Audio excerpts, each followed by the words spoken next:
everyone, and welcome to the Burgess podcast, the show where we are opening up conversations about life at sea, discussing hot topics within the industry, as well as offering mental health support and promoting well-being for crew.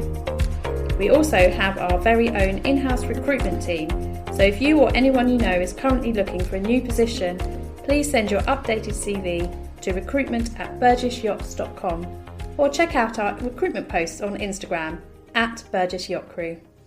Hi everyone, I'm Lorraine, a new voice here on the podcast and yacht manager at Burgess.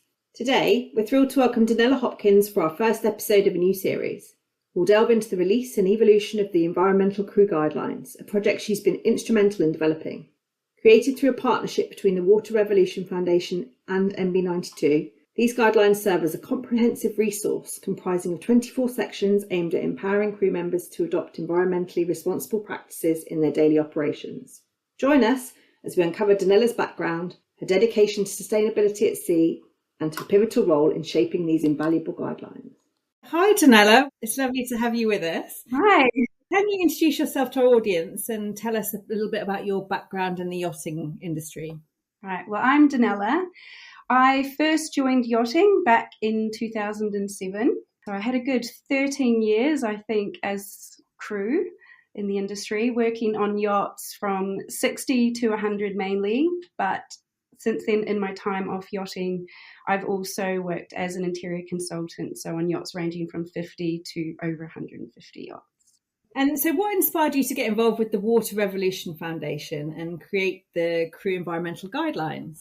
Well, the subject around the environment and sustainability had been something that had grown, or to be more important to me over the years. And so my last position I had as a crew member was on board Black Pearl. And she was obviously very much focused around energy efficiency and being as eco-friendly or environmentally friendly as possible. So for me, that was important. That was one of the main reasons why I wanted to work on her. But yeah, I was constantly looking for ways that I could just make things better and learn on board. So when I heard about Water Revolution Foundation, I had already been on board for, I think, more than a year. So I had started following them for a while now. And I actually did the short sustainability program that they offer. And mainly the attendees there were from shipyards or design firms. And while that gave me a better understanding around sustainability and what it means, I still left thinking that I didn't have a toolkit. I was like, tell me what I need to do, how to do it, how to make the actual change. There's so much talk, I think, around the topic, but maybe not enough action points. And when I was on Black Pearl, I kind of always had this idea, and we managed to create a few documents around the subject and procedures that we would have on board. But there was actually never enough time to fully create it in the way that I wanted to. So I know crew are time poor. So when the opportunity, well, Robert from Water Revolution Foundation, we had actually known each other for many years then. He reached out to me and was like, I've had this request from MB92 to create these crew guidelines. Could you do this for me? And I was just like, yes! Finally, an opportunity where I can actually sit down, create them the way that I sort of had always imagined that could actually do, start to finish, all the chapters, all the departments. I think it ended up bigger than we were all expecting.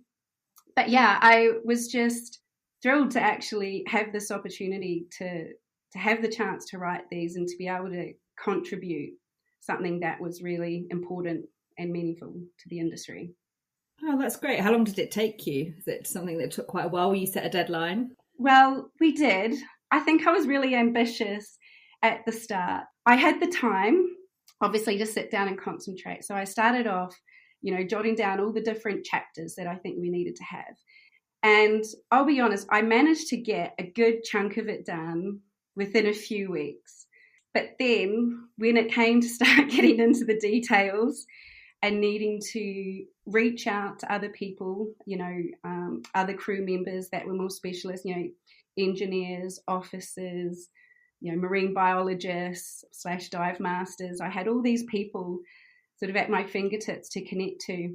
And that actually started taking time, and they sort of, they continued to grow. I obviously, when I had got that initial skeleton down, it was just that I knew that if I was going to reach out to these people to contribute, I needed to have a place to start. So while I had a lot of the framework in place, within a few weeks, it actually ended up taking a good 4 to 6 months, I think, to get the final product, from all the editing and speaking and verifying and all that. Yeah, I can imagine it's quite a substantial piece of work. Obviously, we assume that everybody has had time to look at the crew environmental guidelines, but for those that haven't or might not have, could you just give a brief summary of what this document contains? Right. So we've actually broken up into 3 different sections. So the first section has in there sort of chapters that are more around onboarding. So this is where it's going to come into sort of making that commitment as a yacht and the crew members. So yacht mission, crew pledges. Then it'll also go into recruiting, so hiring, just making sure that you are going to be hiring people with the right mindset, so that if you're wanting to make changes on board, it's going to be more successful by getting the right people there. Oh, and then that's where we have that position created for environmental ambassador as well. So this can actually be a shared role on board, depending on the size of the vessel. But we just believe by giving this responsibility to a crew member, I think they'll be that person on board to help drive the change. So we've actually created a document around this sort of job description. So it outlines a whole list of points that gets them thinking on the different actions that they can take. Then we go into the general guidelines, so the chapters that sort of affect everybody, which goes into pre-departure, navigation, anchoring, arrival procedures, water management, energy efficiency, all that affect everybody, but with the focus obviously on being more environmentally friendly and sustainable. So none of these guidelines are actually to replace any of the sort of official documentation on board. They are just steps to take, to support that for better practices on board. So we do make that very clear. It's not to replace any of your current pre-departure procedures. It's a list there for steps that all departments can take just to make sure XYZ is being done. Then we go into the departmental guidelines. So this is where, we separate it out into deck, engineering, interior, galley, more your administrative purser roles. So while some of the content within those will be the same across the board, it's actually just a document that is obviously going to be specific to that department in their jobs, their responsibilities.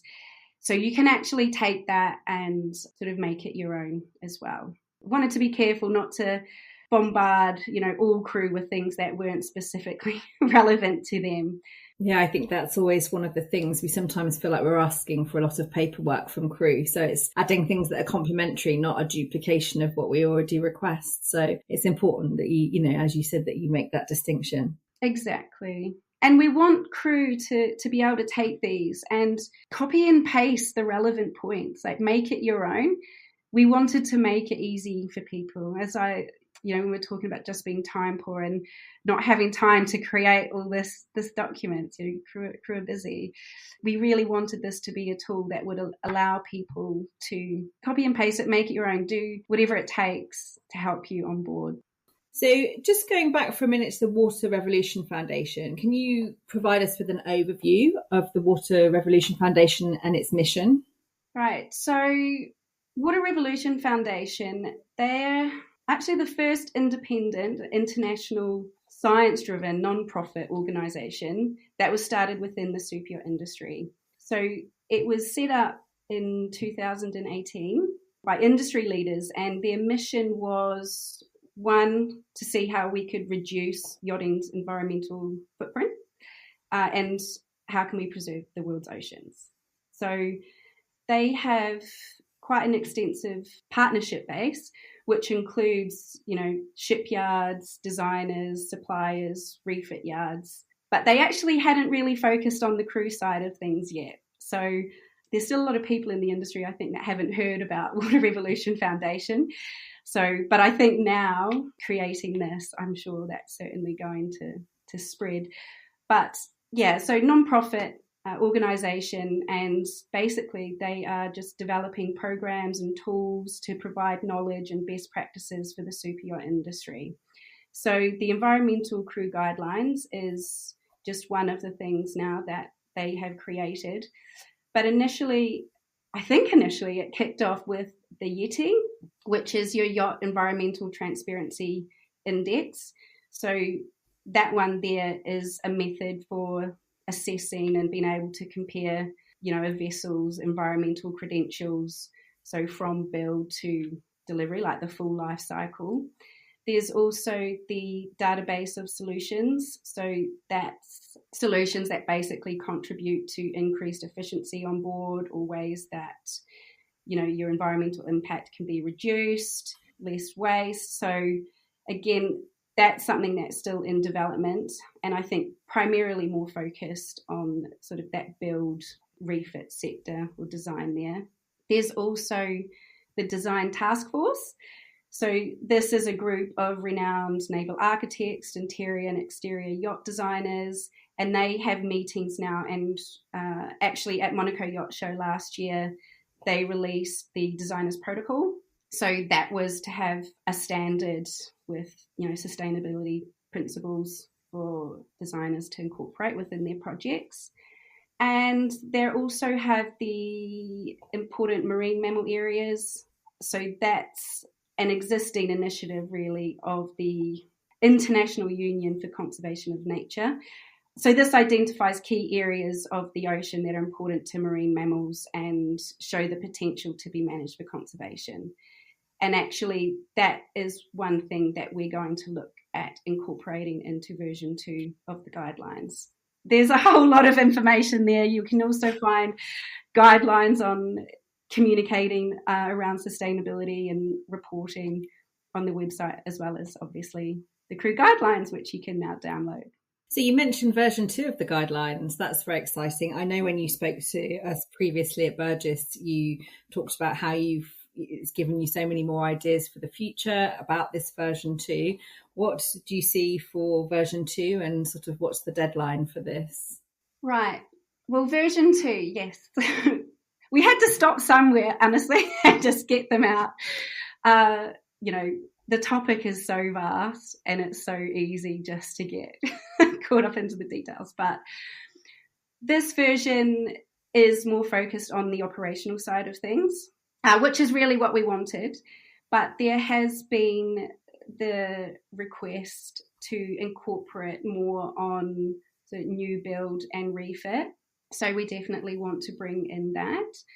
Obviously, any improvements that come from this first release, we want to make sure that we take any feedback on board and make these current guidelines better and more user-friendly, as I mentioned earlier. I was adamant, I actually wanted to incorporate this in version 1, but unfortunately, just due to time, it just wasn't feasible. But I really wanted to create some posters, more visual documentation that would support the guidelines.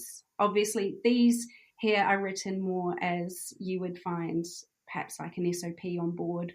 So you've got all the information there so you can, read it, understand it.